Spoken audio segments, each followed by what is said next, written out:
Klik link di deskripsi untuk pre-order ya.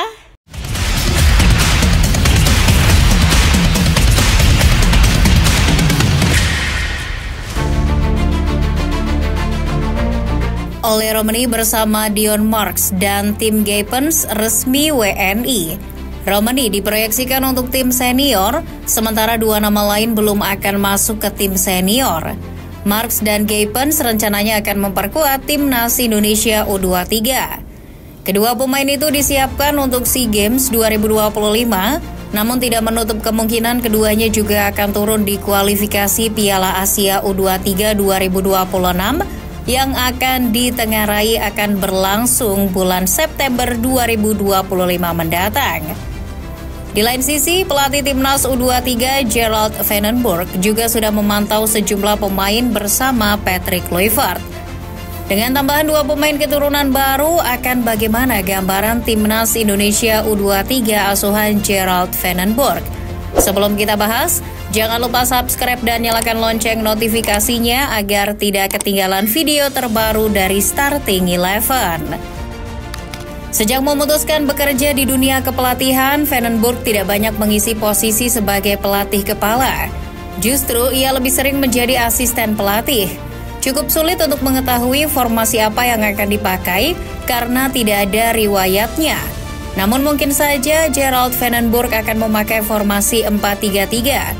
Mengapa begitu? Selama menjadi pemain, Vandenberg cukup akrab dengan formasi itu. Ia bermain sebagai sayap kanan maupun gelandang kanan.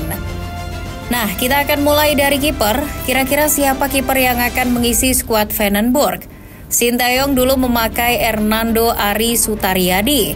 Sang kiper mengantarkan timnas Indonesia ke semifinal Piala Asia U23 edisi sebelumnya. Bukan tidak mungkin Hernando akan dipakai lagi. Namun masih ada nama lain untuk dicoba. Ia adalah Cahya Supriyadi. Namanya melangit sejak Piala AFF U19 2022 lalu. Cahya Supriyadi juga tampil gemilang di Piala AFF Senior 2024 lalu saat teman-temannya tampil kurang maksimal. Di Piala AFF 2024, setiap kali kiper 21 tahun itu turun, gawang Indonesia sulit dijebol. Dari 3 laga di Piala AFF, Cahya hanya kebobolan 2 gol. Itu pun satunya dari kotak penalti saat melawat Filipina. Di laga melawan The Ascals, Cahya seperti cahaya. Ia bersinar dengan memblok sejumlah peluang. Selanjutnya, bek tengah. Tentu saja ada nama Dion Wilhelmus Edi Marks. Pemain yang memperkuat top os di Eerste Divisi ini usianya baru 19 tahun. Namun PSSI sudah percaya akan memasukkan ke tim U23. Dengan masuk langsung ke timnas Indonesia U23 akan lebih cepat baginya untuk masuk tim senior. Pemain keturunan Palembang ini sosok bek yang tangguh dan kuat. Dengan tinggi 1,88 meter, fisik Marks mumpuni bagi seorang bek tengah. Selama membela Nijmegen U21, perkembangannya sangat pesat.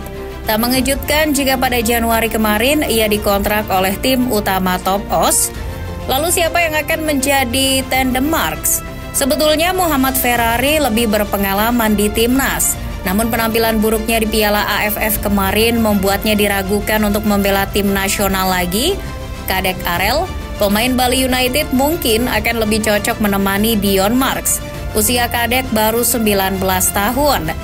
Sang pemain sudah menjajal timnas kelompok umur di level U19, U20, dan U23.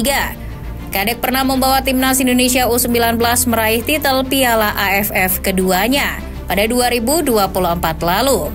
Selain itu, di usia yang masih muda, Kadek matang sebagai pemain. Kemampuan reading the game-nya bagus, tingginya juga tak terpaut jauh dari Dion Marks. Sementara di tim senior kita punya Calvin Lupi Verdon. Di timnas U23 kita punya tim Gapens yang baru saja mengambil sumpah WNI. Pengalaman di Liga Belanda menjadi daya tawar Gapens. Sang pemain kini memperkuat FC Emmen, klub dari Eerste Divisi. Ketika memboyongnya, Direktur Teknik FC Emmen, Nico Hack, mengatakan Gapens bek kiri yang berbakat dan dinamis. Walau seorang bek, Gapens kerap membantu serangan dengan menyuplai umpan-umpan silang.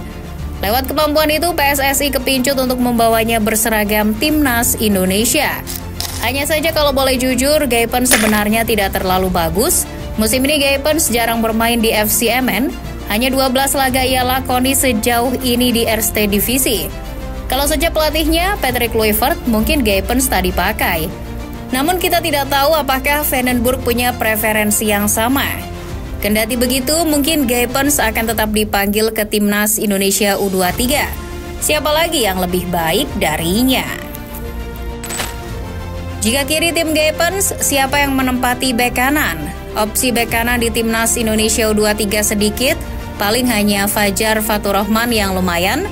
Fajar tampil apik di SEA Games 2023 lalu dengan menjadi top skor. Nah, karena sedikit opsinya, PSSI bisa mendatangkan satu pemain lagi. Salah satu pemain keturunan yang bisa mengisi posisi bek kanan Timnas Indonesia U23 adalah Tristan Goyar.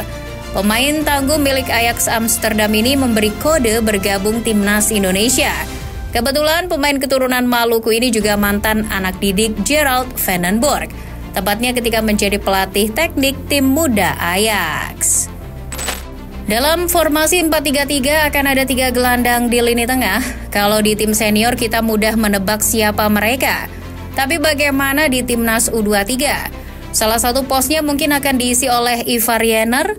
Meski sudah bermain di tim senior, Ivar bisa saja akan ditarik lagi ke tim U23 apabila dibutuhkan. Betul bahwa Timnas Indonesia asuhan Gerald Vandenberg akan menempati pot 1 di undian kualifikasi Piala Asia U23 2026, sehingga terhindar dari lawan berat. Tapi lolos ke sana juga bukan perkara gampang. Memakai pemain yang berpengalaman seperti Ivar bisa jadi alternatif bagi Vandenberg. Ketenangan serta kualitas umpan yang dimiliki Ivar sangat diperlukan. Ivar mungkin menempati gelandang bertahan, sementara gelandang ofensif akan diambil oleh Marcelino Ferdinand.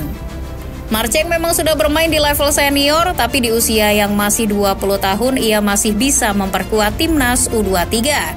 Kita tahu bagaimana kualitas Marceng, gelandang yang lebih menyerang juga bisa diisi oleh Fajar Faturrahman. Saat dilatih Sinteyong, Fajar kerap beroperasi di lini tengah daripada di pertahanan. Satu gelandang lagi mungkin akan diisi Raihan Hanan. Penampilannya bersama Persija menarik perhatian Patrick Kluivert dan kolega saat menghadapi PSBS Biak. Di laga itu, Hanan mencetak 1 gol. Ia juga dikabarkan sudah masuk database pemain yang akan dipertimbangkan Vandenberg.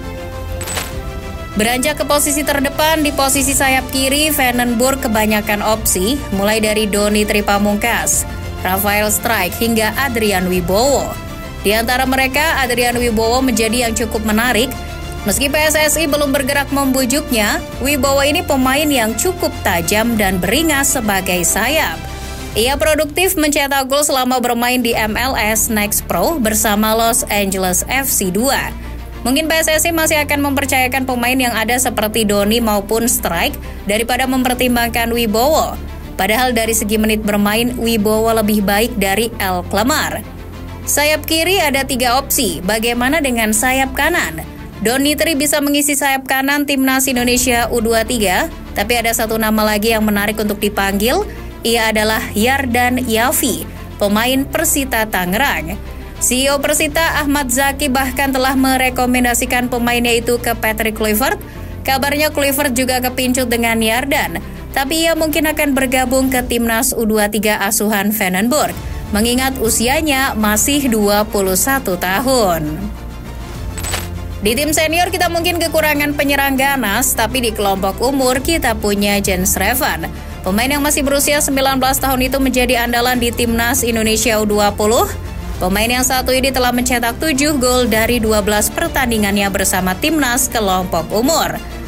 Revan juga membantu Indra Syafri meraih gelar Piala AFF U19 keduanya.